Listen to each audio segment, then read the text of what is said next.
Hello, everyone. My name is Marilyn Green. I'm a member of the Shiloh Baptist Church. My pastor is Dr. Paul A. Long Jr. He has contacted me and asked me to see if I could make a video talking about some of the health issues that's come down to us from this coronavirus. So what I'm going to do is attempt to just kind of simplify things. I'm not going to take long. I'm going to try to just kind of narrow things down that just to help us to try to understand exactly what we need to do to keep ourselves safe. I am a healthcare worker. I am a nurse educator for the surrounding dialysis units, dialysis patients. And please excuse me for not naming my company because I don't have any permissions for that yet. So what I'm going to attempt to do is just go over a few things. I had meant to set my timer, but I didn't get to do that, so I'm going to try to be within a couple of minutes and just kind of go over a few things that as it relates to this coronavirus and keeping ourselves safe. The first thing I am going to talk about is hand hygiene. We talk about hand hygiene as far as hand washing, and we also use hand sanitizer. So just to demonstrate that just a little bit for you, I want to make sure that when you do wash your hands, you want to wash your hands for about 40 to 60 seconds. Some of my students will say, we're going to sing happy birthday. I say, that's fine, as long as you don't sing it fast. So you want to keep that within that 60 seconds, and you want to just scrub, scrub, scrub. You want to go in between your fingers. And you also want to get those nails clean. Now, ladies, you know we're missing our nail techs and getting our hair done, but we're making do. But when that starts to chip, you need to go ahead and take it off because it tends to harbor bacteria if it starts just sloughing off and it's broken in some places. Plus, you don't know where it's falling off. You could be preparing your food and you could have nail polish with bacteria in your food.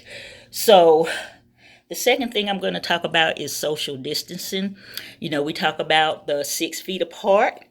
I'm a visionary. Most of us are visionaries and need a visual so that we can apply to what we see in our vision. And when we're talking about the 6 feet distances, we're talking about two arm lengths apart. Now, there are some stores that have tape on the floor, and that help us out a lot. But just in case they don't, you want to make sure that you have those two arm lengths. We have to constantly educate on that. And also, if you have a buggy, you need to be at least 2 buggies between you and that next person. Another thing I'm going to talk about let's talk about the mask for a little bit. Now, we do have surgical masks that we use, and I believe that they have one here. But we're trying to keep these for the guys in healthcare because, as you know, we're running a shortage on everything. But we do have some manufacturers. My coworker brought me this before she left. This is one that has been made about a manufacturer. Again, I don't have permission from that manufacturer to give out the name of it, but this is one that has been made from them. And the masks for surgical, they just a little bit more filtered, so you can get air through these. But if you do make a cloth mask or whatever, don't try to leave it on too long, because if you feel like you're not, just try to leave it on around people. When you put your mask on, you want to make sure you're covering your nose and your mouth. But if you get to the point where you feel like you can't breathe, just go out and get some air. Get some fresh air. I let my students do it all the time. I say, okay, it's time to go get some fresh air. Come back in and put your mask on, because you still want to be safe even when you put your mask on. So I have that one. I have one in a little package here, and she say, here, these are for you to wear. She is so sweet and thoughtful. Let's see. And the last and final thing I want to do is to make sure that, there's a lot of information out there.